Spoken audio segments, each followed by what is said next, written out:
Okay, okay. Okay, mga kapatid, tayo po ay mag-umpisa na and ibibigay ko na po ang ating opening prayer mula kay Sister Hilda. Sige po, Sister Hilda. Okay po, at tayo po ay manalangin. Ama naming banal, maraming salamat po, Panginoon, sa inyo po paggabay po sa amin sa buong magdamag po ng gabi. Ganun din po. Maraming salamat po, Ama, sa inyo pong pag-iingat sa amin sa buong isang linggo, Panginoon, na kami po ay inyo po iningatan at maraming salamat po, O Diyos, sa lahat po ng biyaya na inyo pong pinagkakaloob sa bawat isa po sa amin na nandito po, Panginoon. Salamat sa inyo pong pag-ibig at pagmamahal, Panginoon. Sa kabila ng kami po ay nagiging sablay, minsan pa ay kami po ay nagkakamali at nagkakasala, Panginoon. Ngunit kami po, Ama, ay nagbabalik sa inyo, Panginoon.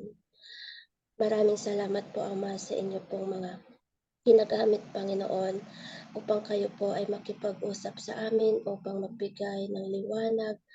At maraming salamat po, Ama, sa inyo pong mga lingkod na patuloy na naghahayo po ng inyo pong magandang pabalita upang maalaman po ng karamihan na uhaw pa sa inyo pong mga salita na hindi pa po nakakarinig ng inyo pong magandang pabalito. Salamat, O Diyos, na marami kayong mga anak na nagpapatuloy na naglilingkod sa inyo. Salamat sa pagbibigay niyo po sa kanila ng katatagan ng kanilang pananampalataya, na sila ay patuloy na tumatayo sa inyong harapan kahit sa gitna po ng mga pagsubok, Panginoon, challenges o trials, Panginoon. Salamat po, Ama, sa lahat. At tinadalangin ko din po, Ama, ang inyo pong patuloy na patnubay po sa kanila.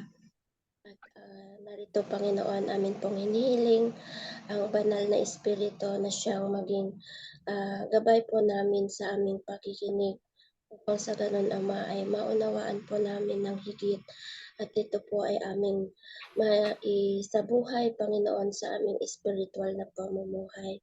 Ganun din po sa aming physical na buhay, Panginoon. Dalangin din po namin ang pag-ibig, pagmamahal, at pagpapatawad sa bawat isa po sa amin, na ito po ang mamatawi sa aming puso, sa aming mga isipan, Panginoon. At dalangin ko din po, Ama, na tulungan niyo po kami na ang aming mga puso ay magalak. At kami po ay nagbabalik po ng pasasalamat sa lahat po ng nasa amin, Panginoon, na ito po ay nanggaling sa inyo. At ito po, Ama, ay akin din pong dinadalangin ang lahat po ng may karamdaman.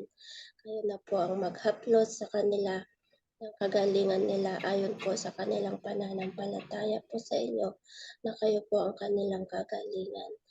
At iniiwan ko po, Ama, ang lahat ng ito sa inyo, Panginoon, sa matamis na pangalan ng aming Panginoong Jesucristo, na siyang aming tagapagligtas, na siya po ay darating at darating. In Jesus Christ's name, Amen and Amen.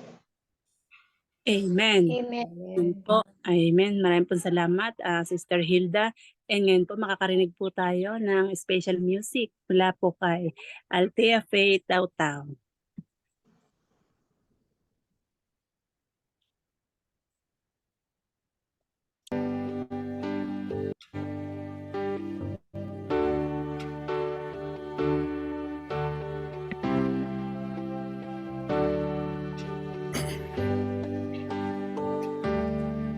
Salita mo'y ilawan sa aking mga paa at liwanag sa aking landas.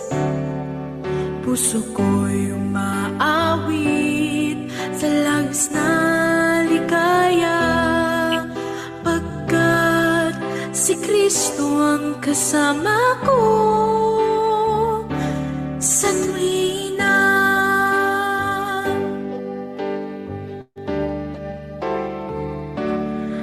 Agos ng tubig sa batis, hampas ng alon sa dagat. Pangako mo'y hindi magbabago. Bulaklak man ay malalanta, langit at lupa'y mapaparang.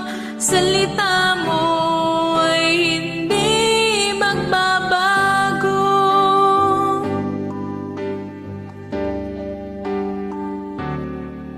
Ang kaligayahan ko nasa Panginoon. Buong buhay ko'y purihin ang pangalan mo. Nais ko'y kay sundan, kamay ko'y hawakan, upang makamtan ang buhay na walang hanggan.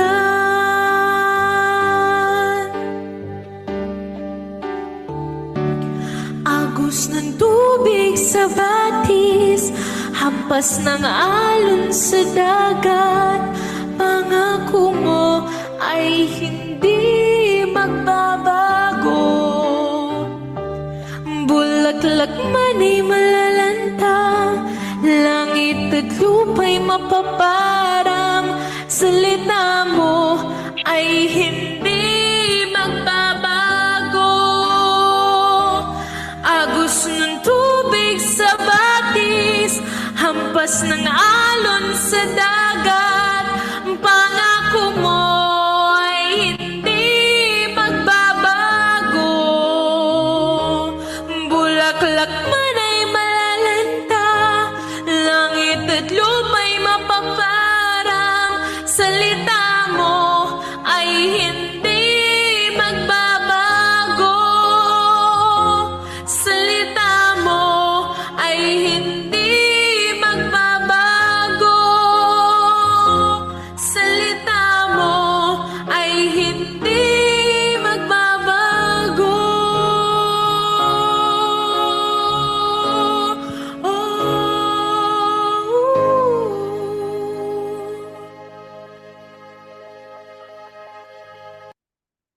Amen. Amen, sister. Amen. Napakaganda po. Praise the Lord. Napakagandang awitin.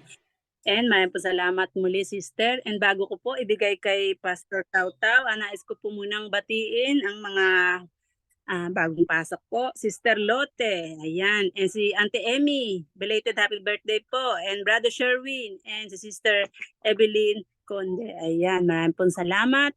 And sa atin pong speaker ngayon, sa mga hindi po nakakilala kay Pastor Tautaw, ay siya po ay host ng Seed of Life every day morning. Ayan po, sa mga gusto pong makinig kay Pastor Tautaw, paki-search lang po ang Seed of Life. Ayun po. And ngayon po, bibigay ko na po sa inyo, Pastor Tautaw. Maraming salamat muli. Ayan, good morning po sa ating lahat, mga kapatid. Good morning, Pastor. Bagaman dito po Pastor, ay good morning. Pastor, good morning. yeah, Good morning. bagaman dito po ay 1 o'clock na, ay medyo mahangin at maulan dahil may habagat po ngayon at may 3 bagyo sa Pilipinas na nag-aagawan kung sinong unang aalis. Itong bagyo pa man daw magkakumari ba? Si Guring, si Hana at saka si Ining. Kaya ayaw maghiwalayan itong 3 ito, kaya panay masama ang panahon. Alright, so thank you so much for another privilege, mga kapatid, na ibinigay niyo po sa akin, na pagaman po ay marami po kayong mga pwedeng kuhaning speaker, ay inyo po akong binigyan ng pagkakataon na magiging kabahagi sa aral ng katotohanan. So thank you so much sa inyo po, mga kapatid. Ngayong oras na ito ay nais ko pong ibahagi sa inyo ang isa sa pinakamagandang paalala sa ating lahat, mga kapatid. So tika mo na, mag-share muna ako. Okay, so ang ating paksa ngayon is about ah, discipleship, mga kapatid. Alam nyo ba na isa sa pinakamapanganib na kalagayan pala natin ngayon, ang mga tao na hindi disipulo ni Kristo, nagiging komportable na lang sila sa kanilang mga kalagayan mula nang sila po ay tinawag na mga Kristiyano. Ito yung isa sa pinakamapanganib na kalagayan pala natin ngayon. So ito po'y pag-aaralan natin, mga kapatid, ang paksang ito, kasi ito po ay sadyang tagubilin po ito ng ating buhay na Panginoon. But before we start sa pag-aaral, tayo muna po ay yumuko at manalangin. Dakila naming Diyos, Amang Banal, sa oras na ito kami po na inyong mga anak. Nagpapasalamat po kami, Panginoon, sapagkat kami inyong patuloy na pinahiram ng buhay at kalakasan. Maraming salamat po, Panginoon, sa pagkakataon na kami po ay muling mag-aaral ng mga sitas ng katotohanan. Sana po ang mga salitang ito ay magiging pagkain ng aming espiritual na paglalakbay at maihanda kami sa muling pagbabalik ng aming Panginoong Hesus. Salamat po sapagkat ang mga kapatid ay nagsisikap na mamuhay ayon po sa inyong pagkatawag sa kanila. Tulungan po kami ng Santong Espiritu sa oras na ito sa pangalan po ng aming Panginoong Hesus. Amen. Alam nyo ba na sabi ni Pablo doon nga sa aklat ng Efeso, nakatatapos lamang po ng lesson natin sa chapter 5. Sabi po ni Pablo, isipin daw natin kung ano ang kalooban ng ating buhay na Panginoon. And what is the will of God to each one of us? As a members of the church, as a disciples of Christ, ano bang kalooban talaga ng Panginoon sa atin? Sabi ni Pablo, be wise, redeeming the time, for the days are evil. Samantalang alam natin, patapos na po ang mundo natin, mga kapatid, kinakailangang maintindihan po natin ngayon ang ating mga posisyon as a believers of Christ.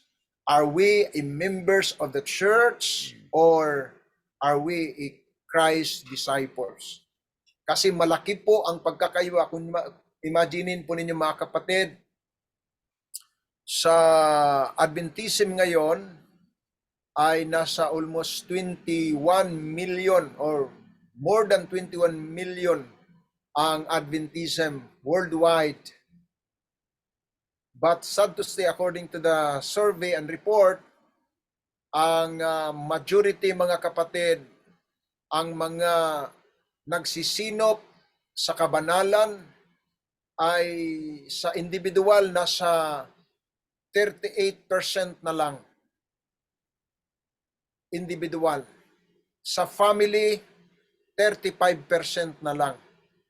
Imaginin po ninyo kung gaano katindi po itong. But they are considering that they are claiming that they are members of God's church. But sad to say, mga kapatid, Christ is not happy about the numbers. But ang ating Panginoon ay tumitingin, sila ba ay mga tagasunod talaga niya?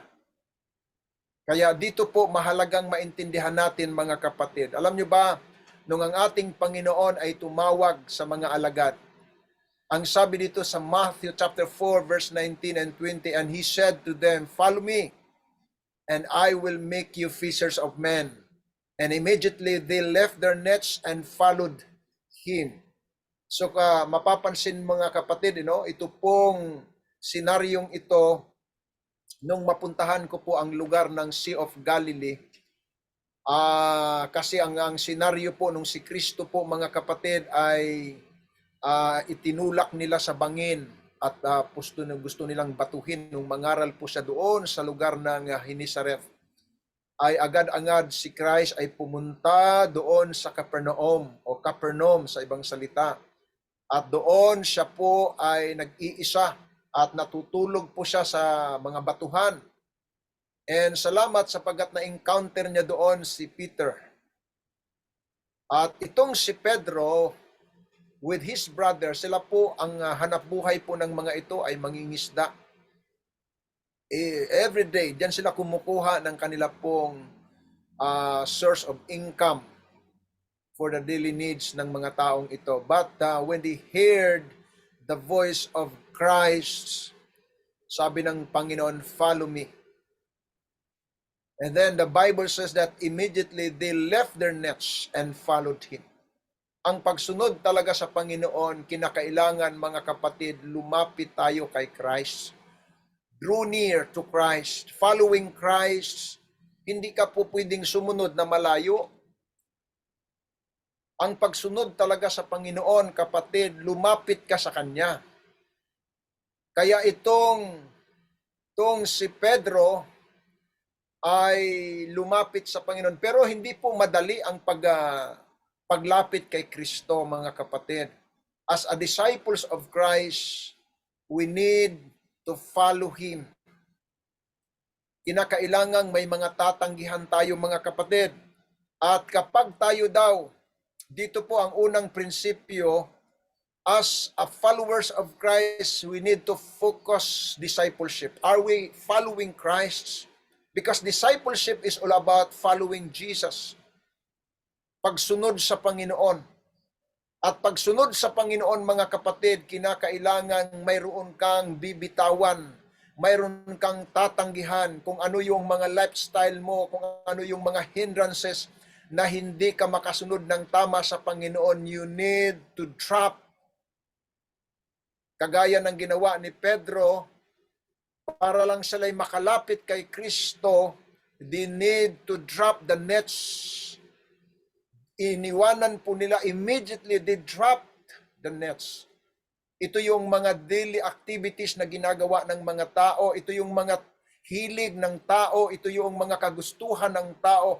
Once we hear the voice of Christ, the invitation of Christ to follow me, kinakailangang bitawan mo siya. Why? Because ang sabi ng Panginoon, dito po sa 1 John chapter 1 verse 6 to 7, if we say that we have fellowship with Him and walk in the darkness, we lie. But if we walk in the light as He is in the light, we have fellowship with one another, and the blood of Jesus cleanses us from all sin.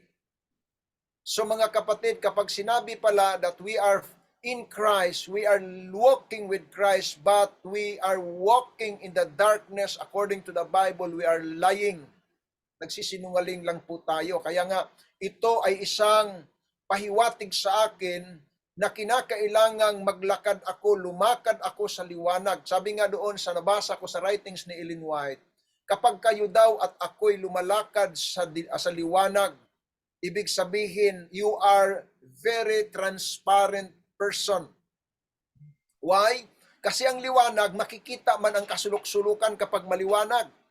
But if you are walking in the darkness, kaya sabi ni si John din ang nagsabi, yung mga tao, dumating na ang Kristo sa kanila, yung buhay na walang hanggan, mas piliin pa ng mga taong lumakad sa kadiliman sapagkat masasama ang kanilang mga gawa.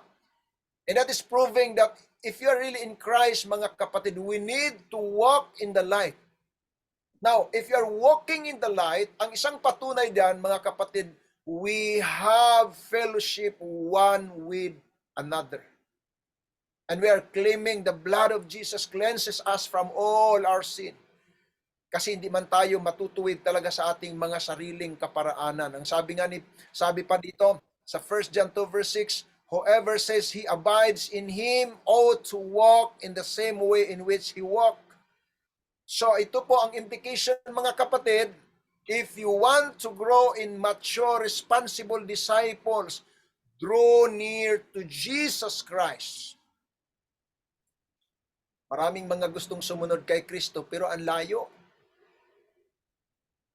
Mas maganda, mga kapatid, pag sinabing follow me, yan pala ay paglapit kay Kristo Jesus. So, if you are coming to Christ, nearing to Christ, ang gusto ng Panginoon sa Galatia 5:16, keep in step with the Spirit. A true disciples walks with Jesus.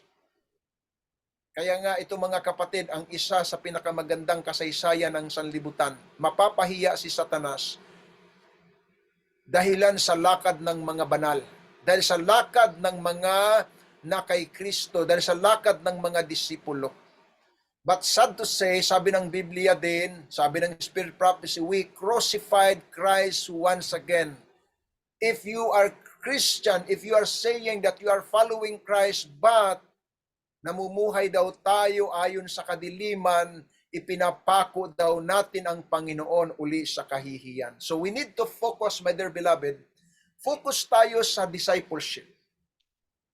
Pag sinabing disciples ni Kristo, we need to grow in a mature, responsible disciples. Nagmamature tayo. Lumalago tayo, kapatid. Hindi po pwede na mula pa noon hanggang ngayon ako isang Kristiyano, but there is no growing, there is no growth, there is no mature, responsible disciples. Walang paglago hanggang ngayon. Si Pastor Tautaw, mainitin pa rin ang ulo, matampukin pa rin, hindi pa rin marunong magpatawad, wala pa rin habag. Malungkot yan, kapatid. So if you are disciples of Christ, let us focus, let us come, draw near to Jesus Christ para po magiging mature, para po magsipaglago tayo sa pananampalataya. Pangalawa, mga kapatid, pangalawang prinsipyo ng discipleship, the cause of discipleship. Alam mo, yung pagiging disipulo, sabi dito sa aklat ng Marcos, o sa aklat ng Mateo 16, 24 hanggang 26, nandyan din po yan sa aklat ng Marcos, mga kapatid. A true discipleship always involves sacrifices and hardship on the part of the disciples. So ang pagiging disciples, kapatid, hindi po madali. Involves sacrifices. Involved hardship. Kaya nung ako'y naging Kristiyano, naging mananampalataya kay Kristo, parang sabi ko, kung kailan ako lumapit kay Kristo, parang matindi yung mga pagsubok na dumating sa buhay ko. There is hardship if you are really Christ disciples. Hindi madali, mga kapatid, sabi ng Biblia si Kristo ang nagsabi, sila ay tumanggap nila ang aking salita, sila'y kapupuutan ng sanlibutan. Sabi naman ni Pablo, ang sinumang ibig mamuhay kay Kristo ay mga babata ng pag-uusig. There is hardship. There are a lot of sacrifices if you are disciples of Christ, my dear beloved. Hindi po madali. Dito, dinaya din tayo ng kaaway. Why? Kasi ang paniniwala ng kaaway, ifinifeed niya ang tao na kapag sumampalataya ka kay Kristo, masaya na ang buhay mo, hindi ka na makakaranas ng pagsubok. Ala na, masaya na. Mga kapatid. Kabaliktaran, kasi nga maraming mga alagad ngayon, mga Kristiyanong totoo, kung kailan lumapit ng may katapatan sa Panginoon, samot-saring mga pagsubok na dumating. And we need to establish first, we need to understand that as a followers, as a disciples of Christ, hindi po madali. Talagang dadaan ka sa butas ng karayom, kapatid. Because ang sabi ng Panginoon sa Luke 14 verse 26 hanggang 27, if anyone comes to me and does not hate his own family and even his own life, he cannot be my disciples. And whoever does not bear his own cross and come after me cannot be my disciples. Kaya mga kapatid, may papasanin pala tayo. Either ang papasanin mo, yung kamag-anak mo, either ang papasanin mo, yung kasamahan mo sa church, either yung asawa mo, yung mga kaibigan mo, yan ang mga papasanin. Kaya hindi madali. Alam nyo, ang pagiging disipulo talaga, biruin mo ang sabi ng Panginoon, if you are disciples of Christ, sabi ng Panginoon, Pastor Tau, inaway ka ng kapatid, mahalin mo ha, ipanalangin mo yung nang-aaway sa'yo. May dyan mga kapatid, ang sabi ng Panginoon, kapag kayo ay may kaaway, ipanalangin ninyo. Anong panalangin ko? Baka panalangin natin, Lord, sana mga matay na itong mga nang-away sa akin. Baka ang panalangin ko, ganito, Lord, sana badatan mo na yung mga yan. Kapatid. Sabi ng Panginoon, you are my disciples. Sabi ng Panginoon, kapag kayo ay sinampal sa kanan, bigay mo ang kaliwa. Ay, talagang kahirap pala na maging disipulo. Magsasakripisyo ka. Mayroong hindi lang pagsasakripisyo, para ipakita ang buhay ni Kristo, maraming pagsubok na dadaanin, kapatid. Because the cost of discipleship is the same cost for our salvation, the cross. Christ sacrifices all. He gave His life for us. He gave everything for us. The hardship of life, naranasan ni Christ, kapatid. Tapos ako, disciples ni Christ ngayon, isigulaki lang ang aking buhay. Ay, kapatid, hindi madali. If you are really Christ disciples, kagaya po yan ang ginawa ni Kristo doon sa cross. Mahirap, kapatid. Biruin mo yang tumulo ang dugo niya sa pananalangin lang para sa atin. Ganon katindi pala itong pagiging disipulo ni Kristo. Ang implication po dito, mga kapatid, ang sabi dito, don't water down the cause of discipleship. Ano ibig sabihin yan? Stop watering down the word to make forth feel good. Minsan, we are studying the Word of God para daw maging happy ako. Nag-aaral ako ng salita ng Diyos para pagpalain ako. Ganun ba ang tawag niyan, mga kapatid? Ay prosperity gospel. Hindi po prosperity gospel. If you are following Christ, there are hardship and sacrifices. But there is a promise of the Lord. Anong pangako ng Panginoon, kapatid? Ako'y isa sa inyo hanggang sa katapusan ng sanlibutan. At hindi ko kayo pababayaan. That is the promises of the Lord. Yung mga alagad, kasama ng ating Panginoon, tumawid sila, binayo sila ng bagyo with Christ. Imaginin po yan.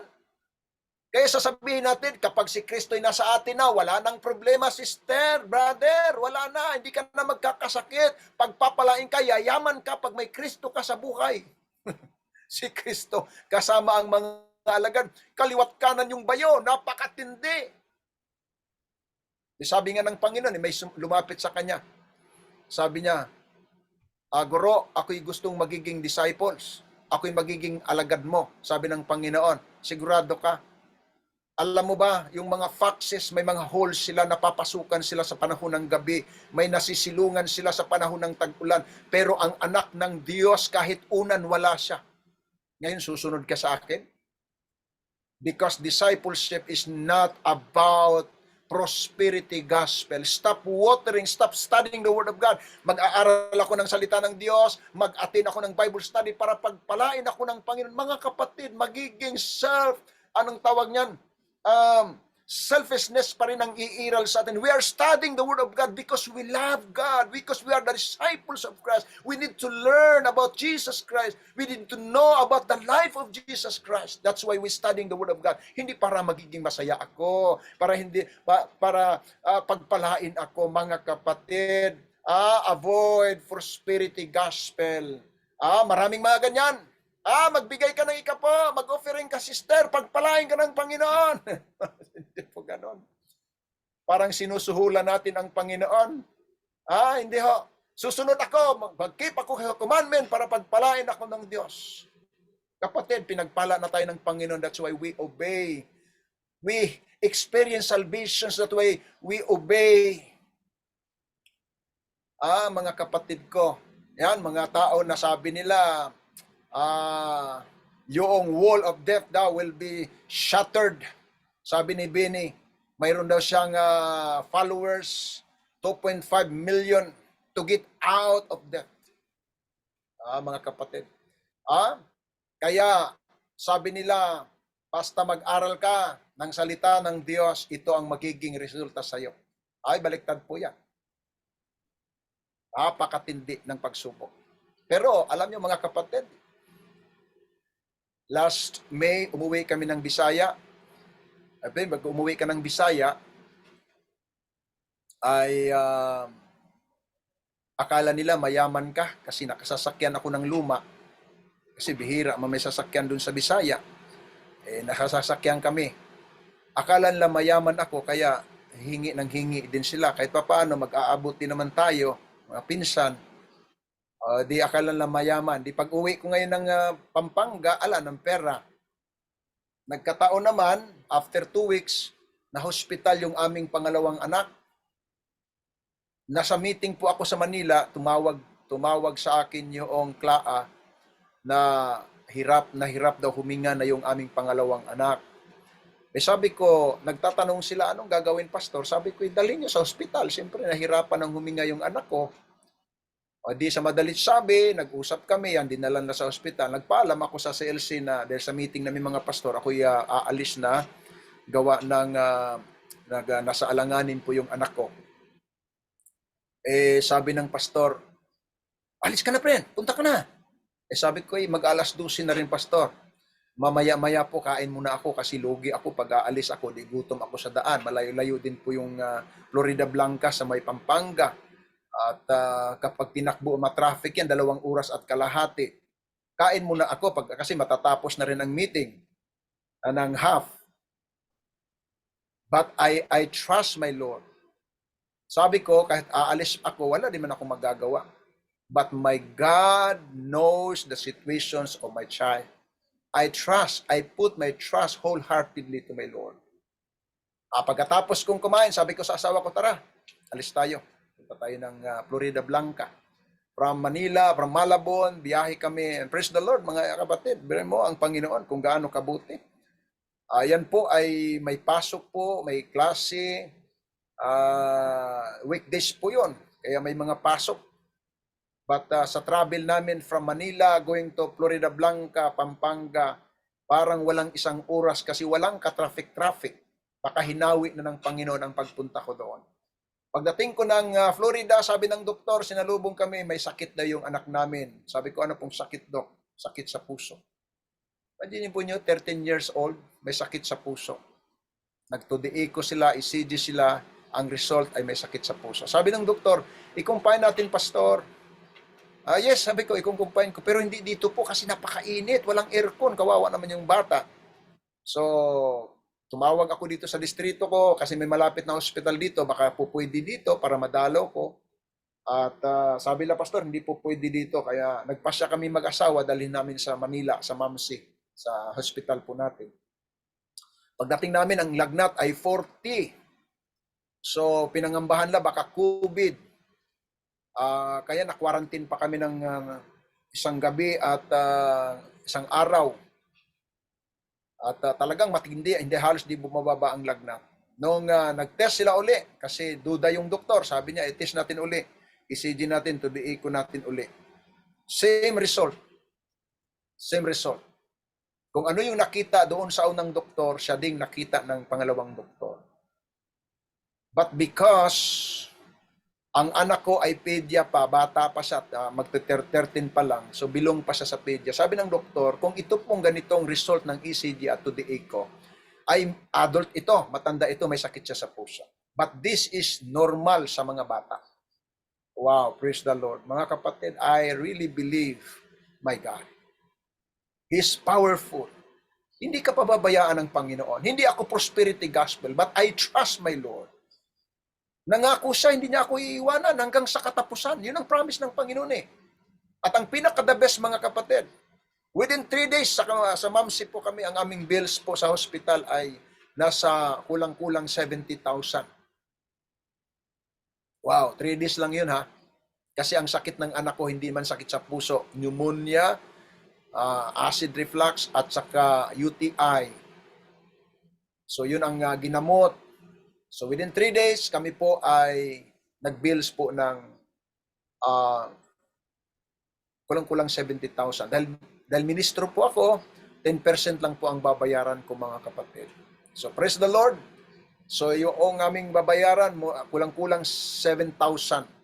Ang isang church ko dito ay nag-ipon po sila ng pera, tinulong sa akin, nakaipon po sila ng 5,000, isinin sa GCash ng aking asawa. And then napadaan yung aking kaibigan, dumalaw sa amin, nagbigay din ng 20,000. Mga kapatid, ang bills ko, 7,000 lang. May dumating sa akin na 25,000. Kumita pa po kami. Kaya ganun kabuti ang Panginoon. Hindi prosperity gospel, but I trust my Lord. He is powerful. Hindi tayo makakalagpas sa mga pagsubok, mga kapatid. Pero nangako ang Panginoon until the end of our battle. God is with us. God is not against us. He's the one who give us to be survivor in this world kasi matindi po ang kaaway. Talagang papatayin tayo ng kaaway eh. Lulugmukin tayo sa samot-saring mga pagsubok. But if you are the disciples of Christ, mga kapatid, hindi tayo manglulupaypay. Pangatlo, sa prinsipyo po, the source, sinong pinagmumulan? Discipleship growth comes from God. Ang paglago natin bilang mga alagad ni Kristo, hindi sa magaling ka, hindi sa magaling ako, hindi dahil lagi ako nagbabasa ng Biblia, hindi dahil parang lagi akong nananalangin. Ang paglago ko, kapatid, nagmula sa Panginoon. Ha? Sabi nga dito, I planted, Apollos watered, but God gave the growth. So neither he who plants nor he who waters is anything, but only God who gives the growth. Walang ibang nagpapalago sa atin, ang Panginoon lang talaga. So dahil ang Panginoon ang nagpapalago sa akin, let us always connect our life to Jesus Christ. Why? Because Christ said, without me you can do nothing.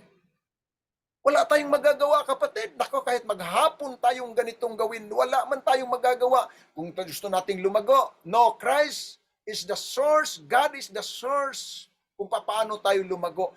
Pero kinakailangang maintindihan natin, ang sabi ng Panginoon, without me, you can do nothing.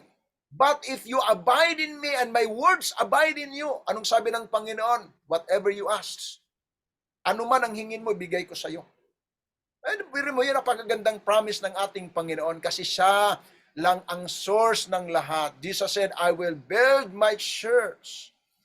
Ang pagtatagumpay natin, ang paglago natin sa pananampalataya, ang pagiging mabuting tao natin samantalang tayo nabubuhay sa lupang ibabaw, ang pagiging tapat natin because of God. Pinahintulutan lang natin, sabi doon sa isang aklat na nabasa ko, sa writings ni Ellen White, God is always waiting for us. Because God gave us a freedom of choice. Once we choose Christ, then Christ will act. Gagawa na siya.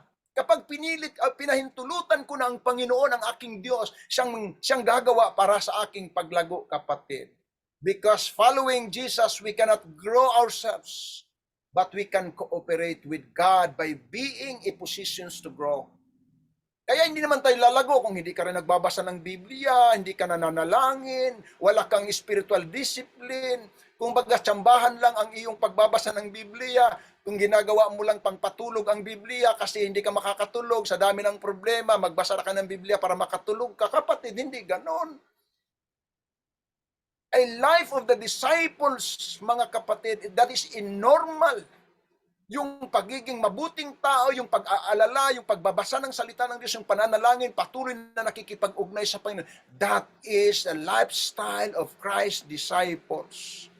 Pero sabihin mo, lalago din naman ako, mga kapatid. No, hindi tayo lalago because ang paglago, ang pagkakaroon ng perfect character is not what we call yung magiging agad-agad o yung ang paglago natin yung inherited na. Kasi mabait na talaga ako mga kapatid, hindi ho.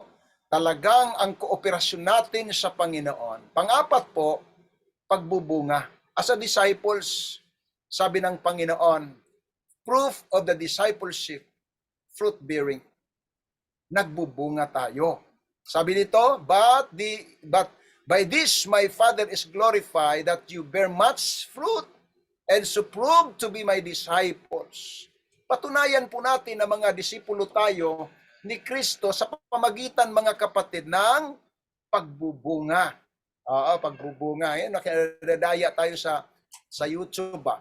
Kasi nagulat ako, may nakita ko sa YouTube, yung niyog nagbunga ng pakwan. Sabi ko, pinanood ko. Ay nadaya tayo dyan. Sabi ko, baka tinali lang yung bunga ng pakwan dyan. Kasi tiningnan ko yung mga bubot doon banda sa taas. Wala mang bunga ng pakwan na humalo doon. Puro man niyog na maliliit. Nadaya tayo. Tiningnan ko naman yung isang YouTube naman. Yung papaya, nagbunga din ng pakwan, melon. Nadaya na naman tayo, kapatid. Kasi imposible po ang niyog magbunga ng pakwan. Sabi nga, mga kapatid, the fruit of the Spirit is love, joy, peace, patience, kindness, goodness, faithfulness, gentleness, and self-control. Tika muna, pastor. Ano ba yung bunga dapat na makita sa akin? Dapat daw ang bunga makita sa akin, mapagmahal po ako. Yan ang bunga, kapatid. Disciples ka ni Kristo, mapagmahal ka. Kung disipulo ka ni Kristo, magalakin ka. Joyful heart. Kapag disipulo ka ni Kristo, whatever circumstance that we experience in life, there is peace. Mapayapa ang buhay. Ay, okay lang. May pagsubok, it's okay, no problem. Ito pa, mga kapatid, pagtitimpi. Naku, ang dami pa namang nangdidemonyo talaga sa buhay natin. Every time nagda-drive ako, ang daming dito sa Pilipinas, pag nagda-driver ka, kaya dito sa kalsada dito, laging may nagbabarilan. Kasi talagang, pag wala kang pasensya, kapatid, mag-away talaga kayo sa daan. Ang mga disipulo pala ni Kristo, pag inaasar, si Satanas kasi parang leon na naghahanap ng masisilan niya. Aasarin ka niya, kapatid. Ngayon, pag naasar ka, yari ka ngayon. Pero kung alam mo, disipulo ka ni Kristo, sandali lang mga kapatid, maglulubat yata ang aking laptop. Sandali lang. Ayan. Kapag disipulo tayo ni Kristo, mapagtimpi. Pag may nang aasar, matalino pa naman mang asar yan. Manukso si Satan, gamitin niya yung kamag-anak mo, gamitin yung kaibigan mo, gamitin niya yung mga nakapalibot sa iyo. Pero kahit anong pang-aasar niya sa iyo, sister, brother, kung may espiritu ka, if you are the disciples of Christ, mapagtimpi yan. It's okay. My God knows everything. Kindness. Talagang mapagbigayan, mapagkaloob yan, mababait yan, goodness, mabubuti, faithfulness, kahit anong mangyari, kinakailangan mag-join ako ng Bible study every Friday at saka Monday. Faithfulness Hindi po pwedeng, ako naman kay may Diyos sabi ng sister, simba tayo bukas Saturday, masinsya na kasi ganito. Paano makikita ang katapatan natin? Dito naman sa Pilipinas, problemang malaki pag tag-ulan na, hindi na napunta sa church. Sabi ko, mga kapatid, ka rin kayo sa Kapampangan, nasaan kayo? Pastor, maulan. Kahit maulan yan, imbitahan mo sa birthday, pupunta yan. Pero pag dating na sa katapatan, sa pananampalataya, parang ang pananampalataya ay hindi man. Kailangan mga kapatid yung faithfulness because that is the fruit as a disciples of Christ. Faithfulness. Kahit anong mangyari yan, tapat yan. Kahit, minsan kasi pag walang nakakita sa atin, nawawala yung katapatan. Wala naman nakakita. Mayroon isang kapatid nagkwento sa akin, Pastor, sabi niya, inimbitahan ako, pastor, sa kaibigan ko. O anong nangyari? Naku, pagdating namin, pastor, hinainan kami ng talangka, yung alimasag, yung malalaki. Pastor, nahiya naman ako kasi hindi naman alam na sabadista ako. Kumain na lang ako. Sabi ko, kapatid, anong ilaw mayroon ka? Biruin mo yan. Doon pa nga, yun nga ang pinakapagkakataon mo na makita ngayon na ikaw ay may Panginoon, ito yung lifestyle mo, ito yung dapat at gusto ng ating Panginoon, tapos ngayon, kumain ka, hindi pa paano na sila maniwala ngayon. Ang faithfulness, kapatid, kahit walang nakakita sa iyo, you are faithful. Gentleness. Dito sa Pilipinas, wala nang gentle, kapatid. Wala na. Gentleness. Nanay ko, 80 years old, galing ng Bisaya, pagdating ng Cubao, papunta ng Tarlac, hindi nga pinaupo. Yung mga lalaki, patulog-tulog lang sa upuan. Yung nanay kong matanda, nakatayo. Sabi na nanay ko, ang sakit ng baywang ko. Bakit? Wala, nakatayo ako mula Cubao hanggang Tarlac. Sabi ko, kawawa ka naman. Ala na. Pero kapag ikaw pala ay disipulo ni Kristo, you are very gentle, kapatid. Self-control, marunong ka magpigil, mga kapatid ko. Kasi, sabi dito, Make a tree good and its fruit will be good. Or make a tree bad and its fruit will be bad. Kaya pag sinabi mo, nakakunik ka sa Panginoon, magbubunga ng magandang bunga yan. For a tree is known by its fruit, kapatid. Okay, sabi pa dito, true spirituality does not consist in what one does not do. It is rather what one does. It is not suppression, it is expression, it is not holding in self, it is living out Christ. Kaya tayo lumalago sa pananampalataya because of Christ, kapatid. Good news, ang sabi dito, if a man remains in me and I in him, he will bear much fruit. Kaya pag napili tayo kay Kristo, magbumunga tayo ng magandang bunga talaga, kapatid. Ang implication po dito, if we constantly commune and get into meaningful relationship with Jesus, we will bear fruit, kapatid. Kaya kung ang ating ugnayan sa Panginoon ay, kumbaga ay panahon lang ng tag-ulan, yung panahon lang ng Mayo ba? Parang yung kabuti, pag panahon ng Mayo, natubo kasi naulanan na sila. Ang paglago, kapatid, magkaroon ka ng paglago talaga sa buhay, magbubunga ng magandang bunga, we constantly commune and get into a meaningful relationship with Jesus. Dapat mayroon talagang ganyan. May relasyon ba tayo sa Panginoon? Pag may relasyon ka sa Panginoon, magbubunga ka ng magandang bunga, kapatid. Sabi pa dito, when many of us become more like Jesus in character, more people will come to church and say, we want to see Jesus. Talagang ugali, kapatid. Ang implication pa, when more of us become like Jesus in words and action, more people will say, I want to join your church. A loving and lovable Christian, the strongest argument. Kaya dapat ang mga disipulo talaga makikita sa buhay ang mapagmahal, mapagpakumbaba, maunawain, matulungin, maalalahanin. Yan po, kapatid, ang ating buhay. That is the strongest argument.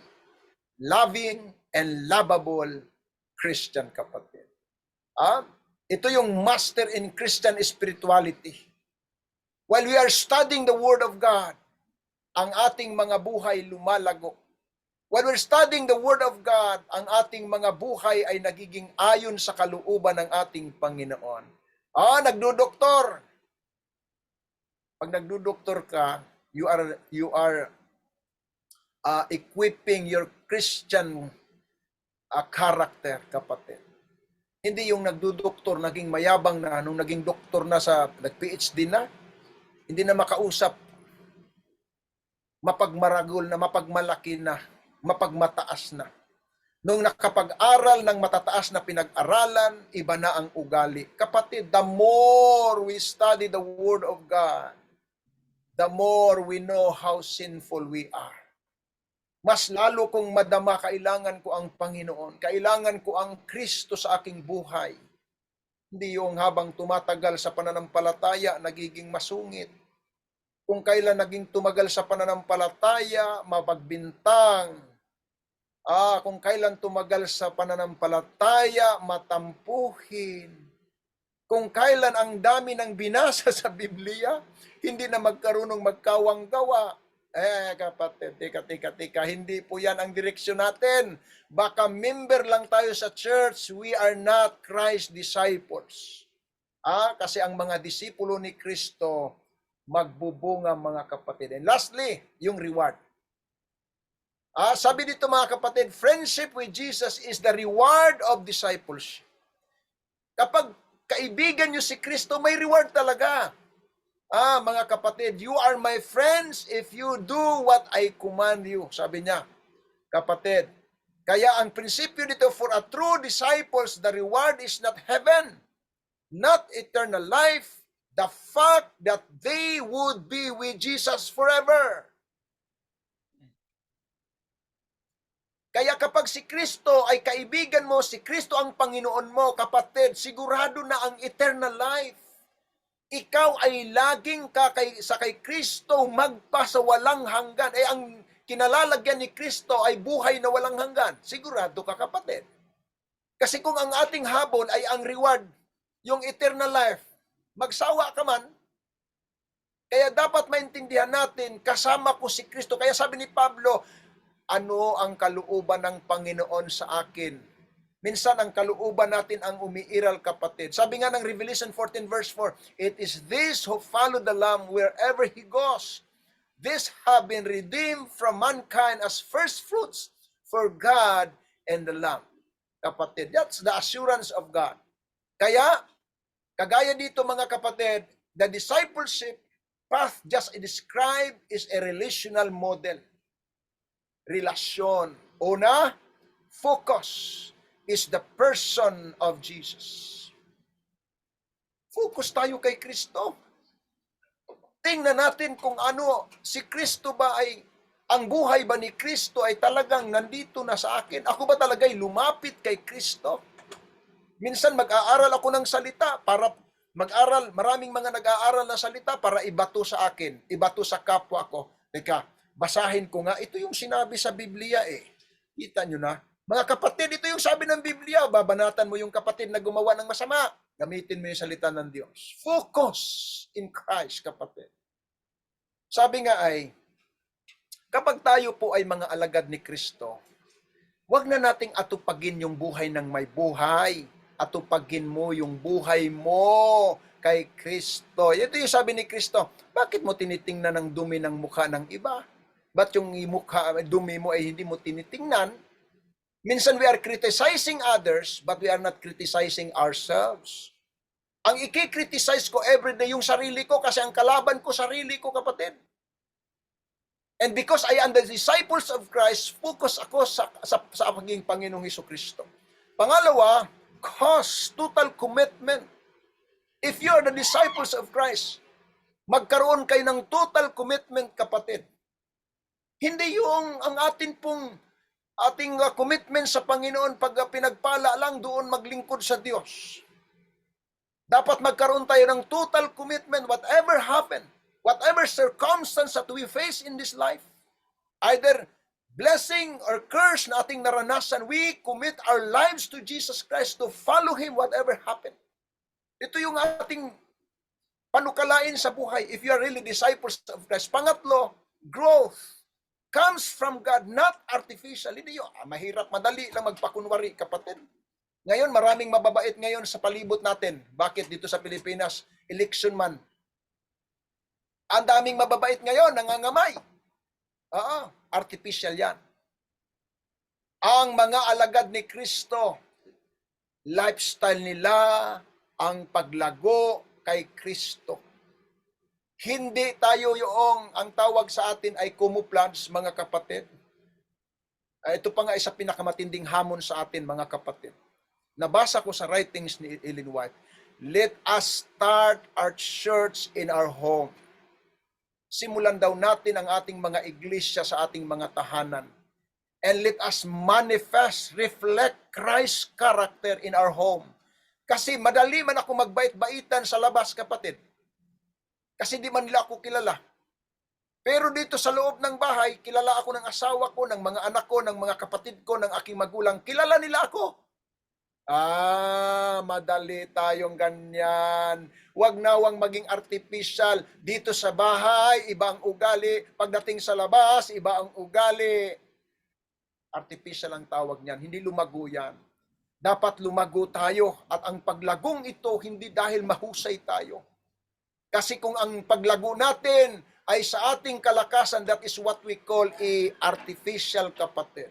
Dapat lumago ako kay Kristo. Si Kristo ang aking kapangyarihan. Si Kristo ang aking kalakasan, kapatid. And bunga, Christ-like character. That is the disciples of Christ. If you are Christ followers, magbubunga daw tayo ng ugali ng ating Panginoong Jesus. And lastly, kapatid, the reward, being with Jesus forever.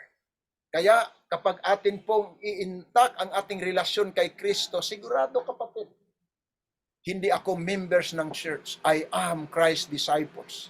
And while we are waiting Christ's coming, dapat ito'y ating ipakita sa lahat ng mga tao na nakapalibot sa atin. Ito po mga kapatid, ang ating pag-aaral ngayong hapon. Sana lahat tayo ay disipulo ni Kristo. Christ is coming soon. Di na po magtatagal ang ating tagapagligtas. Babalik na po siya.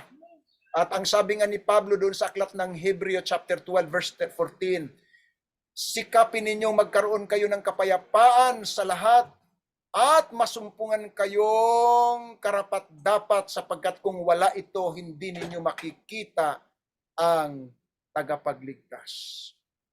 Ito'y mangyayari lamang magkaroon tayo ng magandang relasyon sa ating kapwa, sa ating pamilya, sa ating mga kaibigan. Magkaroon tayo ng kabanalan. It's because we are Christ's disciples, because we are focusing the relational model between you and Christ, kapatid. Pagpalain tayo ng ating buhay ng Panginoon.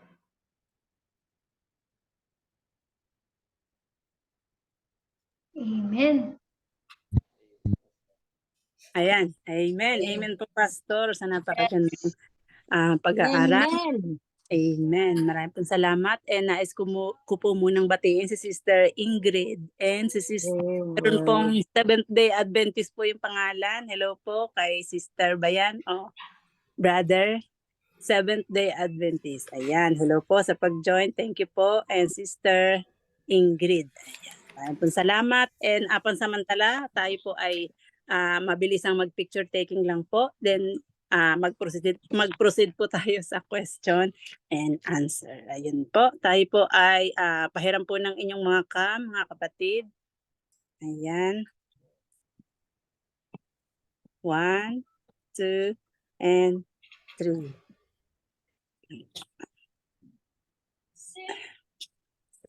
Ayan. Wait lang po kasi cellphone lang po ang gamit ko. 1, 2, and 3.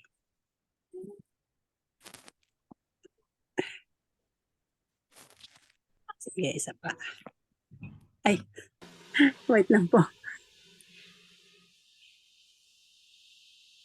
Ayan.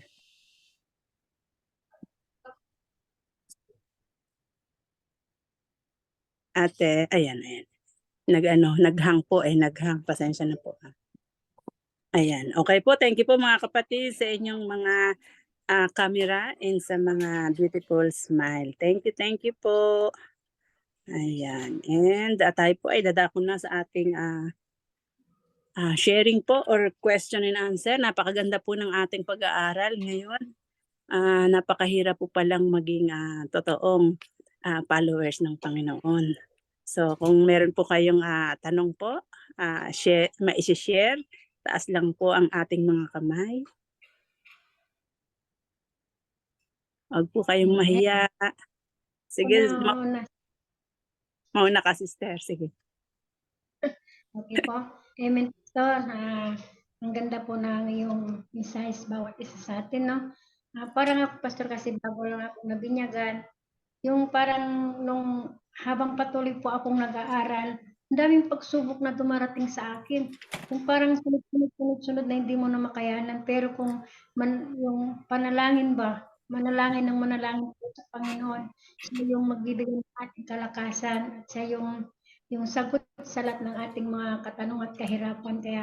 Kaya manatili lang talaga tayo na sa lahat ng pagsubok natin dinadanas.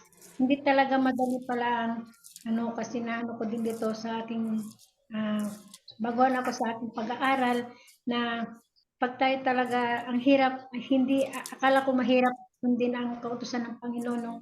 Ako sabi ko din noon nung ako ay bibinyagan pa lang, baka ako'y magkakasala lang kung mapapabinyag ako, hindi ko naman masunod yung ano natin dito sa iglesia nito. Pero madali lang pala, Pastor, kung tayo pala ay susunod sa Panginoon, walang kahirap-hirap ang kanyang utos, yung nakakagaan pa sa pamumuhay natin, yung ba tayo kahit na yun Pastor, yung ko, sabi ko sa sarili ko, baka magkakasala lang ako kung magpapabinyag ako at hindi ko nasunod ang kautusan ng Panginoon para dinadaya ko lamang ang aking sarili. Pero nung ako'y patuloy na nagkakasali sa ganito, nag-aaral ng salita ng Panginoon, nagbabasa, doon ko naiintindihan ang pag-ibig ng Panginoon sa atin. Doon ko naiintindihan yung bakit ako tinawag muli ng Panginoon sa aking mga karumihan.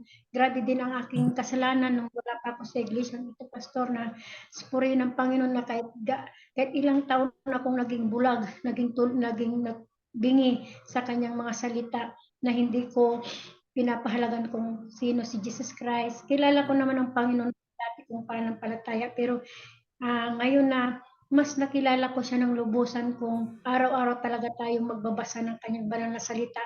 Yung kausapin natin ng Panginoon, kilalanin natin ang Panginoon, doon natin maiintindihan kung gaano siya kahalaga sa buhay natin. Na noon, pastor, hindi pa ako marunong manalangin.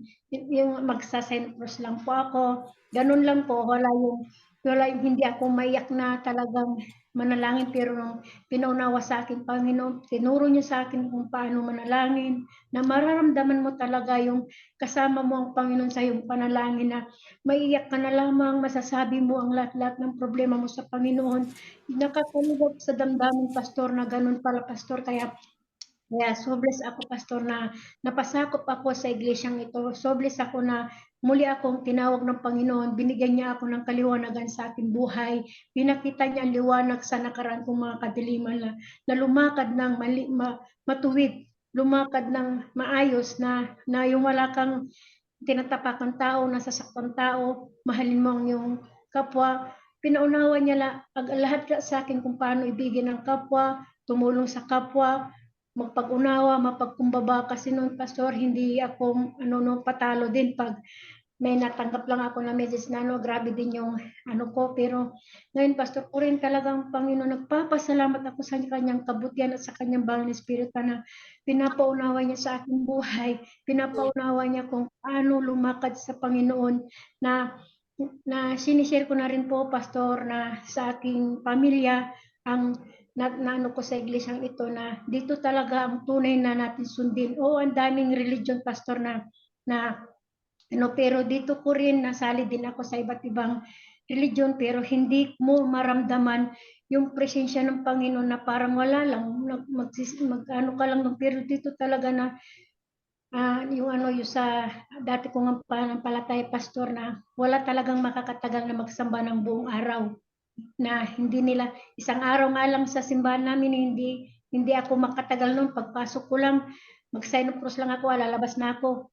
Kasalanan na yung nakikita ko, magmumura ka na, kung ano-ano yung nakikita mo sa paligid mo. Kaya iba talaga itong pinaunawa ng Panginoon, na salamat, at dinala ako ng Panginoon dito sa iglesyang ito, na hindi sa religion ang ating kaligtasan, kundi kung paano tayo makipagrelasyon sa Panginoon, at paano natin sundin ang kanyang kautusan. Kahit na araw-araw tayo nagkakasala, andun na yung may bubulong sa'yo na mali ang ginagawa mo, yung hingi ka agad ng kapatawaran sa Panginoon, na ang dami kong napasalamat talaga ako. Yun lang, pastor, na so blessed talaga ako na panakita ng Panginoon ang liwanag sa aking buhay.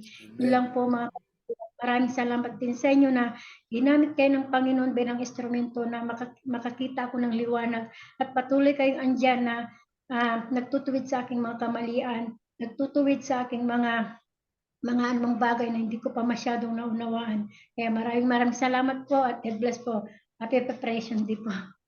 Salamat, pastor. Amen. Amen. Napakagandang mga sharing mo, sister. Thank you, thank you. And sino pong gustong sumunod? Wala po bang nakataas ang kamay, Ate Joy? Sis Langging, konting-konti lang po. Sige po, Sister Geraldine. Napakaganda po talaga yung actually, sabi ko, akala ko, pastor, yung pagsunod natin sa Panginoon, ang makukuha lang natin is yung eternal life. Pero nung nabanggit mo, hindi lang heaven, hindi lang din na ma-eternal life tayo, but sabi niya dito, the fact that they would be with Jesus forever. Di ba? Ang sarap na yung bang kasama natin ng Panginoon, kapala yung totoo tayong tagapasunod sa ating Panginoon. Kaya pala, pastor, the more we are reading the words of God, the more we are listening the words of God, is talagang pag may circumstances na dumating, problems na dumating, tawanan lang natin because we know and we believe that Jesus Christ is already with us. Na Amen. yung bang yung sinasabi pastor na kapag tayo'y nabibigatan, ibigay lang natin sa Panginoon. Ang lahat ng yun wala na talaga. Kaya nga po no, through sa mga experience po natin, iba-iba man ang experience natin sa buhay. Noon pastor, noong hindi pa ako talaga yung ba nagbabasa lang naman ng Bible pero hindi totally, hindi deep ang pag-aaral pastor. Pag may problema, aligaga ako. Hindi makakatulog sa gabi. But praising God, ngayon yung bang sabi ko na talaga sa Panginoon, Lord, may dumating na mga problema. Alam mo pastor, nakakatulog ako ng mahimbing. Eh, Amen. yung hindi na aligaga yung pag-iisip ko na kasi dati pastor iniisip ko na ako yun, ako yung makakasolve ng problema, ako yung hahanap ng solusyon sa problema. But now, yung bang pinaano talaga, nilagay ng Panginoon sa atin sa bawat buhay natin 'no, lalo na sa pag-aaral ng Bible pastor, na yung bang sinasabi na, "Anak, akin na yung problema mo. Huwag mo nang alalahanin." Tapos naalala ko yung story ng Footprints of the Sun, na lagi ko talagang nire-remind ko 'pag may problema ako pastor, lagi kong sinasabi, "Lord, I know na 2 paa na lang lumalakad diyan kasi kinarga mo na lahat." 'Di ba po, Amen. talagang napakaganda talaga 'no nga, mag-aral tayo tapos doon ako na ano sa kasi ang iniisip ko lang talaga is when we are following Christ, ibibigay niya yung buhay na walang hanggan at saka yung langit na titirhan natin. But here, nung nabanggit mo pastor 'no, hindi lang pala yun, kasama natin ang ating Panginoon forever. Kaya Amen. purihin ng Panginoon and God bless po sa ating lahat. Yeah, that's why we need to follow Jesus kasi kapag hindi ka susunod sa Kanya at hanghabon lang natin ay buhay na walang hanggan, baka magsawa ka kasi ang pinaka-immediate response talaga dapat ng isang alagad, yung lumapit tayo kay Kristo kasi siya yung laging kasama natin, mga kapatid. Alam nyo ba, may nabasa ako sa writings ni Ellen White na once we worry everything in this world, trials, yung needs natin, kapag nag-worry kayo mga kapatid, ang sabi ng Spirit Prophecy, because you are lack of faith. Walang pananampalataya. Kahit sabihin, madali kasi magsabi na I am a Christian, I am followers of Christ, especially sa atin, I am a Seventh-day Adventist. Bakit ka nag-worry? If you are really followers of Christ, don't worry. Kasi laging sinasabi ng Panginoon, bakit ka nagugulumihanan? Kung naniniwala ka sa akin, akong bahala sa iyo, sabi ng Panginoon eh. Kaya tama yun, kapag may mga pagsubok, nakakangiti ka pa rin, nakakatulog ka pa rin, it's because you have faith in God. Pero pag nag-worry kayo kapatid, walang pananampalataya yan. Yung algaga kayo, hindi nyo alam kung anong gagawin. It's because there is no Holy Spirit na nag-guide sa atin. Kasi kung may mga pagsubok, if i-feed tayo ng Panginoon, mag-i-illuminate ang Panginoon through the Holy Spirit, i-guide niya tayo sa tama. Ano yung pinaka-tama? Once na may mga pagsubok, mga dumating sa inyo, ang una nyong maisip lagi, Panginoon ko. Luluhod ako sa Panginoon ko, magpakumbaba ako. Kagaya ni Josaphat, alam mo si Josaphat, nung sabi ng mga tauhan niya, ay, tika mo na, nasa lugar ng Engedi, nandun sa kabilang lugar, 3 grupo ang palusog sa iyo. Anong ginawa ni Josaphat? Sabi niya, at hinanap ni Josaphat ang Panginoon. Hindi niya hinanap, nasana yung pinakamalalakas na gladiator natin dyan. Ilabas yung pinakamalalakas ang katawan. Malalaki ang katawan, yung matintindi sa labanan. Labas niyan, kasi may laban. Hindi, ang sabi ni Josaphat, ang sabi ng Biblia, at hinanap ni Josaphat ang Panginoon. At nag-fasting pa. Imaginin mo. Kapatid, gira ang haharap sa iyo, hindi ka kakain, hindi manghihina ka. Ibig sabihin kasi ng fasting, we are allowing the power of God to control our power. Kapatid, kasi minsan magyabang man ako. Yung power ko, kaya ko yan. Kaya, alam nyo, kung malakas lang tayo, hindi na natin kailangan ang Diyos. Yan ang tinuturo ni Satan. Kaya mo naman yan eh. Hindi mo na kailangan ang Diyos. Pero ang totoo, hindi natin kaya. Wala tayong kaya dyan. But if God is with us, sabi ng Biblia, who can be against us? Yan kailangan nating maintindihan sa labang ito. The source of success, mga kapatid, successful in life is Christ only. Wala. Sabi ng Panginoon, I am the way, the truth, and the life. Walang ibang paraan. Thank you, sister, sa iyong karanasan. Pastor, Amen. May dagdag lang ako po. na verse, konting-konti lang po. Okay Kasi po. nabanggit po ni Pastor si Jehoshaphat. Ang sabi nga po niya dito sa ano sa Second Chronicles 20 verse 17, you will not need to fight in this battle. Position yourselves, stand still, and see the salvation of the Lord, who is with you, Judah and Jerusalem. Do not fear or be dismayed. Tomorrow go out against them, for the Lord is with you. Amen. Amen. Talagang napakaganda po talaga, Pastor, no? Na mag-aral ng Yeah. salita ng Panginoon, talagang praising. That is how the disciples of Christ facing the realities of life. Yan ang ating kailangan, kapatid. If you are the disciples of Christ, the battle is not yours. This battle is belong to my Lord. Hindi to laban ko, laban to ng Panginoon. Kailangan ko lang nasa likod ako ng Panginoon. Lord, ikaw lang marap dyan. Ito naman problema ko, ito naman alalahanin ko. At sa Panginoon, nothing is impossible, kapatid. Amen po. Thank you po, Pastor and Sister Geraldine, sa napakagandang sharing. And parang may gusto kong sabihin, Sister Hilda. Sister Hilda, baka may gusto kang i-share. Maraming salamat, Pastor. Okay. At napakaganda yung mga sharing ng bawat isa po sa atin at saka yung mensahe, Pastor. No? Sabi nga po, kung tayo po ay marunong manalangin, bakit pa tayo mag-alala? Diba, sis Princess? Ang Panginoon ay nandyan po lagi para tayo po ay kanyang tulungan, o alam niya yung pinagdadaanan natin. So dito ko lang Pastor, napakalalim po ito, Pastor. Nagbabasa po kasi ako, Pastor, dito, pero parang related na din po siya sa ating naging mensahe o reflection po ng ating dalawang kapatid. Sabi niya, Pastor, sa Isaiah chapter 41 verse 17, at parang ito din po ay tanong ko na din po, pero alam ko po na related na din po siya, napakahiwaga po niya. Sabi niya, Ate Joy, sa verse 17 ng Isaiah 41, kapag inabot ng matinding uhaw ang aking bayan, na halos matuyo ang kanilang lalamunan, akong si Yahweh ang gagawa ng paraan. Akong Diyos ng Israel ay hindi magpapabaya. Parang ito, Pastor, yung yung sa tindi ng hirap na atin pong dinaranas, kung ano man po yung ating mga struggle at pagsubok, yung halos hindi na kaya, nasabi nga kanina ni Sis Princess.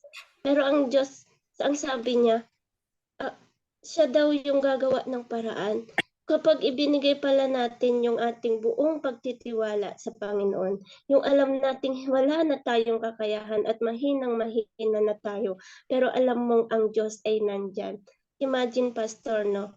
Ang Diyos ay hindi nagpapabaya, gagawa at gagawa pala siya ng paraan para ikaw ay kanyang gabayan. Ibibigay niya ang iyong lakas at pag-asa, yung tiwala. Amen. Na ibabalik niya sa iyo, ibibigay niya sa iyo. Yun yung basbas ng Panginoon sa atin kapag tayo po ay patuloy na aawit sa Kanya, manalangin sa Kanya, at hindi tayo pababayaan. At yun lang po. Amen. And this is my prayer. Amen. Amen, Sister Hilda. Thank you po. And binabati ko po si Sister Ampi. Good evening po. And ayan, meron pa po bang katanungan? Kung wala na po, tayo po ay magtatap na po. Meron pa po ba? Si Brother Ariel, long time no see po. Thank you po. Brother Ariel pala yung Seventh-day Adventist, Ay, oo nga. nagtatago. Brother Ariel, panghuli ka na, Brother Ariel. Baka meron po kayong may share. Sige po, Brother Ariel. Napakaganda po, Pastor, ang inyong na-share. Tandaan niyo, mga kapatid, tayo'y tinawag ng Panginoon bilang mga alagad. Alagad na lumalago. Bagamat mapakahirap minsan ang dinagdadaanan natin, pero wag nating kalimutan, nandyan si Jesus. Nagtagumpay si Jesus sa atin. Mga kapatid, nagtagumpay na siya. Katunayan, nandun siya sa langit. Inihintay na lang tayo at naghahanda siya para sa atin. Kaya ang kailangan natin sa bawat takbo ng ating buhay, lumago tayo sa pananalangin, lumago tayo sa pagbabasa ng salita ng Diyos. Nga pala, kayo po ay amin pong iniimbitahan na makisama na tuwing alas 5 ng madaling araw dito sa Pilipinas, no? Yung pong Bible, 100 days Bible reading po yan. Pero meron naman pong sa Facebook. Ayan po yung ginagawa namin dito sa under ng SSD, mga kapatid. Napakaganda mga kapatid, magbasa ka, makita mo kung gaano ang Diyos. Yung ang Red Sea, tinaas lang ni Moses yung tukod. Isipin mo mga kapatid, hindi naman yung tukod ng nakapagpabuka dun sa tubig kundi ang ang kapangyarihan ng Diyos. Kaya mga kapatid, tuloy lang po tayo sa ating pagiging alagad ng Panginoon. Ang Diyos, kailanman hindi nga tayo bibiguin, kundi sasamahan tayo sa lahat ng ating lahat. God bless po sa ating lahat. Amen. Amen. Amen. Thank you po. Amen. Amen po. Amen. Sorry po. Amen po, Brother Ariel. Maraming pong salamat sa napakagandang sharing. Ayan, tayo po ay nasa pagtatapos na po. Pastor, sa huling pananalita na po, Pastor, bago po tayo ay dadako po sa ating closing song. Ayan, thank you po mga kapatid. Ako'y masaya sapagkat sabi nga ng Biblia sa aklat ng Matthew, 2 o 3 na nag-uusap sa aking pangalan, ako'y nasa kalagitnaan nila. Although ganito ang platform po natin, is a sign that we are the disciples of Christ. Nagsisinop tayo na lumakad kasama ang ating Panginoon sa kabanalan. At salamat sapagkat bagaman kayo ay busy, may mga gawain, hindi nyo nililimot ang mahalagang bagay, ang paglago ng ating pananampalataya. So, nakikita ko kapag ganito ang sistema ninyo lagi, priority ang salita ng Panginoon, you are now called the disciples of Christ. We are not only the members of the church, we are the disciples of Christ, living the life of Christ. Ito yung ating ipakita lagi sa mga tao. Pag inaway tayo mga kapatid, talagang ganun talaga Ako nga, may gusto akong may tumawag sa amin na naghingi ng tulong. Taga Mindanao siya. Ako'y magpapadala na. Sabi nung isang pastor friend, sabi niya nang luloko yan. Sabi ko, di kinausap namin ng maayos. Maya-maya ang mga text sa akin, iba na masakit, na mga teksto. Ang mga text niya sa akin, masasakit. At katapos-tapusan, di man ako nagre-reply. Kahit isa, di ko siya nire-replyan. Sabi niya, ipapapatay kita, pastor. Alam ko yung bahay mo. Sabi ko, di ko nang nireply. Sabi ko, yan ay mga banta ni Satanas. Pero kailanman, hindi sila mananaig sa aking Panginoon. Kailangan lang natin makontrol na talaga yung puso natin. Kapag tayo nakakarinig ng mga ganyang salita, kailangan alam mo na. That is the temptation of Satan, how to react. So I know my God, my Lord is powerful. Kaya sabi ko, kung yun ang gagawin niya, it's okay. Kung talagang hanggang dito lang ako sa 2023, di hanggang dito lang ako. Kung aabot pa ako ng 2024, praise the Lord. But I pray, Lord, sabi ko, sana buhay akong maabutan po ninyo. But I hope na hindi ako mawawala sa pananampalataya. Kasi hanggat buhay tayo mga kapatid, nandyan ang kaaway. Sabi ni Pablo, wag kayong makasigurado na kayo nakatayo sapagkat kayo mabubuan. Dapat 24/7. Sabi nga ni Ellen White, consider that this is your last days on earth. This is my last day. And because this is my last day, i-equip ko na raw yung aking relasyon sa Panginoon. Last day ko na ang problema natin, di ba natin alam kung buhay pa tayo bukas? Kaya last day ko ngayon. Pagka umabot pa akong bukas, last day ko uli. Ayan. So, equip na naman ang relasyon ko sa Panginoon, sa aking kapwa. Kasi mga kapatid, madaling sabi na may relasyon ka sa Panginoon. Sabi ng Panginoon, kung may relasyon ka talaga sa akin, yung kapwa mo. Mahalin mo yung kapwa mo. Yung mga nang-aasar sa inyo, yung mga nangungulit sa inyo, mahalin nyo raw yun, kapatid. Yan talaga. Kasi minsan nagmahal lang tayo yung mabait sa atin. Ay, paano yung nangungulit? Doon mapuprove ngayon. Itong mga makukulit na tao, paano ko ba tumahalin? Makukulit nga. Ako lagi tinitira ng mga taong ito. Mga kapatid, kapag iyong minahal na yung mga nangungulit sa inyo, mga nang-aasar, mga nang-aaway sa inyo, you are the disciples of Christ. Yan Amen. po, kapatid. Amen, amen. Amen. Amen po sa napakagandang pag-aaral. Sobra Amen. po kaming na-bless, Pastor. Sobrang thank you po. At sa inyo pong lahat, maraming pong salamat sa pag-join. And meron po tayong special closing na surprise tayo dahil si Sister Ampi ay gusto niyang mag-appeal song. Kaya sobrang thank you, Sister Ampi. Lagi ka pong nandyan. Bibigay ko na po ang panahon sa iyo, Sister Ampi. Amen po. Amen. Amen.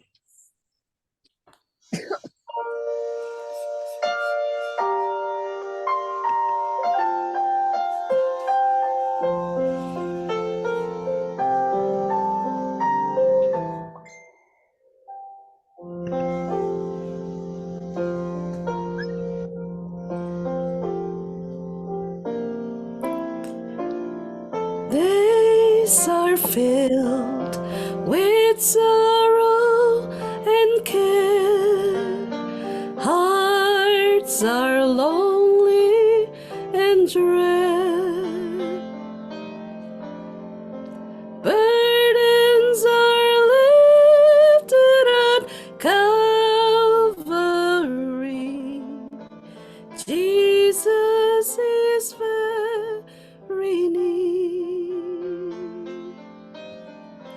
Burdens are lifted at Calvary. Calvary, Calvary. Burdens are lifted at Calvary. Jesus is very near.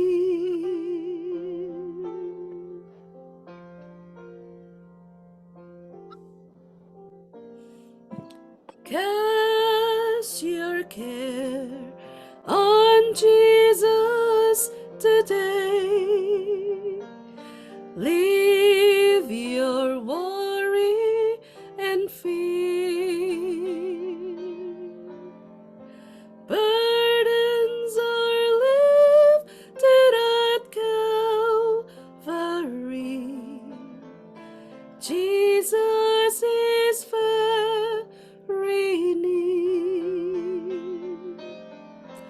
Burdens are lifted at Calvary. Calvary, Calvary. Burdens are lifted at Calvary. Jesus is very near.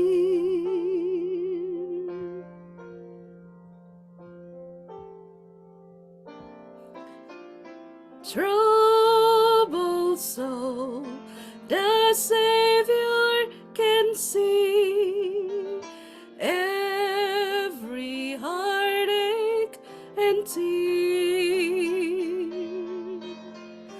Burdens are lifted at Calvary. Jesus is very near.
Amen. Amen. Amen po sa napakagandang awitin at sa mensahe ng awit. Thank you po, Sister Ampi. Praise the Lord. And ngayon po, dadako na po tayo sa ating closing prayer. Yung atin pong mga request prayer ay na kay Pastor na po siguro. So bibigay ko na po, Pastor, ang panahon sa ating closing prayer. Pastor, hindi pa yata ako naka-ano ng request prayer. Pakisali po sa prayer po dito sa Hong Kong is now is signal number 8. Mamaya-maya daw is aabot ng signal number 12.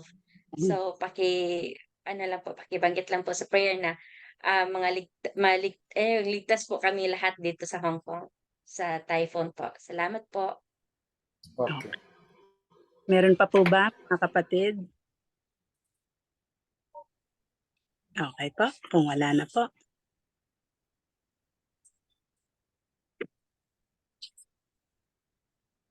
Sige mga kapatid, tayo manalangin. Dakila at mahabagin po naming Ama, Diyos na ang tahanan ay nasa langit. Batid niyo po, Panginoon, ang mga kapatid. Sila po ay nagsisikap na mapanatili ang kanilang ugnayan sa inyo. Bagaman magkakalayo, Panginoon, patuloy po na sinisinop ang paglago ng pananampalataya. Panginoon, pagpalain niyo po ang bawat isa. Kayo po, Diyos, ang patuloy na magbukas ng pintuan ng awa, ibuhos ang pagpapala ng paglago ng aming pananampalataya at mga pangangailangan. Sa oras na ito, Panginoon, nais ko pong idalangin sa inyo, Sister Joy, at ang kanya pong husband, si Brother Hero. Pagpalain po, Panginoon, sila mag-asawa. Patuloy silang ilayo sa banta ng kasamaan at karamdaman. Patuloy niyo pong iparanas ang inyong biyaya at habag sa kanila, dakilang Diyos. Patuloy silang bigyan ng mahabang buhay na kung maari, buhay silang maabutan ng aming Panginoong Hesus. Tulungan din po, Panginoon, na makakita na po sila ng tamang medisina na angkop para maging maayos po ang kalusugan ni Brother Hero. Salamat po ng marami, Panginoon, sa inyong pangako na hindi niyo po sila pababayaan. Gan din po si Sister Princess, pagpalain, kahabagan niyo rin po, Ama, ang kanyang buhay, ang kanyang pananampalataya. Patuloy siyang alalahanin, patuloy siyang iligtas at ilayo sa banta ng kasamaan kasama ng kanyang mga mahal sa buhay. Si Sister Marirena, tulungan din po, Panginoon, siya po ngayon ay may ubo at lagnat. Sa inyo pong biyaya at habag, sa inyong kapangyarihan, bigyan siya ng pananampalataya.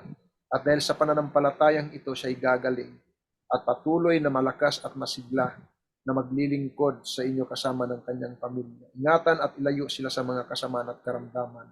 Si Sister Weng, yan din po Sister Hilda, kayo, O Diyos, ang patuloy na magkaloob ng habag at biyaya sa bawat sangbahayan. Sana po'y patuloy na magsilago ang kanilang pananampalataya. Alalahanin at gabayan niyo po sila sa kanilang pong paglalakbay sa mundong makasalanan. Kayo po, Panginoon, ang magsugo ng libu-libong mga anghel upang ingatan at patnubayan ang mga pamilya nito. Gan din po si kapatid na Geraldine sa oras na ito, Panginoon. Salamat sapagkat patuloy niyo pong ipinakita sa kanya ang inyong kabutihan, ang iyong pagmamahal at pagmamalasakit sa kanya. Salamat sa pananampalataya na inyo pong ipinagkaloob sa kanya. Ngayon po, Panginoon, sila po ay nasa isang mapanganib na kalagayan sapagkat malakas po ang bagyo na tatama po sa Hong Kong. Panginoong Diyos, ang aking pong mga kapatid na ito, inyo po silang protektahan. Suguin po ninyo ang inyong mga anghel upang sila'y kalingahin, bantayan at ilayo sila sa kapinsalaan. Umaasa kami, dakilang Diyos, na ang kanilang buhay, bagaman hindi maiwasan ang ganitong mga karanasan sa lupa, hindi niyo po sila pababayaan. Ganyan din po si kapatid na Irene, tulungan niyo at kahabagan niyo rin po, Panginoon, ang kanyang buhay at pananampalataya. Lalo tigit ang kanyang kalusugan, tulungan at kahabagan niyo po sana, Panginoon. Sa inyo pong kapangyarihan, siya po ay lalakas at patuloy na makapaglingkod sa inyo. Ganyan din po si Sister Amy. Tulungan at kahabagan din po, Panginoon, ang kanya pong kalusugan at pananampalataya. Dinadalain ko rin po, dakilang Diyos, sa oras na ito, si kapatid na si Ruben Sarmiento. Inyo rin pong iparanas ang inyong pagpapalas habag sa kanya, Panginoon. Iligtas at ilayo din po sila sa banta ng kasamaan at patuloy na palaguin ang pananampalataya. Si kapatid na Evelyn, kundi inyo rin pong pagpalain at kahabagan din po ninyo ang kanyang buhay at pananampalataya, ang kanyang pagtatrabaho, bigyan siya ng kalakasan, ingatan at patnubayan. Si kapatid na Emilita de Castro, kayo po Diyos ang patuloy na magkaloob din ng habag at biyaya sa kanilang buhay, ingatan at patnubayan din po kasama ng kanilang mga mahal sa buhay. Si kapatid na Ingrid Lapinya, inyo rin pong alalahanin at pagpalain, tulungan at kahabagan din po siya, Ama. Anumang mga pinagdadaanan din ng mga kapatid, mga pagsubok na dumating, kayo po Diyos ang patuloy na magkaloob ng katugunan at lumalim ang kanilang pananampalataya. Sister Lotte, inyo rin pong alalahanin at kahabagan, Panginoon, kasama ang kanyang mga mahal sa buhay. Si Brother Ariel, ang kalapong ministry, patuloy niyo pong palaguin, Panginoon. Sister Ampi, inyo rin pong ingatan at patnubayan, ganyan din po ang kanyang mga mahal sa buhay sa panahong ito, na kung saan patuloy na sumasagana ang kasamaan. Umaasa po kami, Panginoon, na hindi niyo po lilimutin ang aking mga kapatid. Ganyan din po ang pamilyang Moracan, pagpalain at kahabagan din po, Panginoon. Lalo tigit ang kapatid na ito ay mayroon pong lagnat at ubo. Sana po'y makasumpong sila ng kalinga ng langit. Magkaroon sila ng kapayapaan. Ipuin ang inyong mapagpalang kamay upang bumuti ang kanilang pakiramdam. Kasama si kapatid na Rosa Tunyakaw. Makasumpong nawa ng kagalingan din po, Panginoon, ang kanilang mga kalusugan. Tulungan at kahabagan si Brother Noel Pangatihon.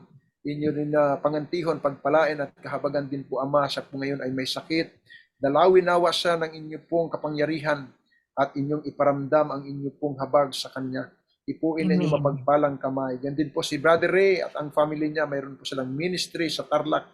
Ingatan at pagpalain po, Panginoon. Sila po inyong patuloy na gabayan. Bigyan po ng kapangyarihan ng langit sapagat naniniwala po kami. Ang gawain ninyo ay susulong dahil ito po ang kapangyarihan ng langit na inyong inata sa bawat isa sa amin. Panginoon, ang mga kapatid kong ito'y patuloy ko pong ihabilin sa inyo. Ganyan din po ang aking pamilya. Kami po ay masamang maglingkod sa nalalapit na araw ng Sabat. Masumpungan nawa kami na kaya-aya sa inyong harapan. Inihiling ko po ito, Panginoon, alang-alang sa banal na pangalan ng aming Panginoong Jesus. Amen. Amen. Amen. Amen po. Maraming pong salamat, Pastor, sa Amen. kanilang po. Maraming pong salamat and God bless you all po, mga kapatid. Maraming pong salamat sa pag-join and see you on Monday. Tama po ba, Ate Joy? Monday. Yes, oo. Thank you so much po sa lahat. Happy So Sabbath for advance. Thank Happy you. Preparation Day.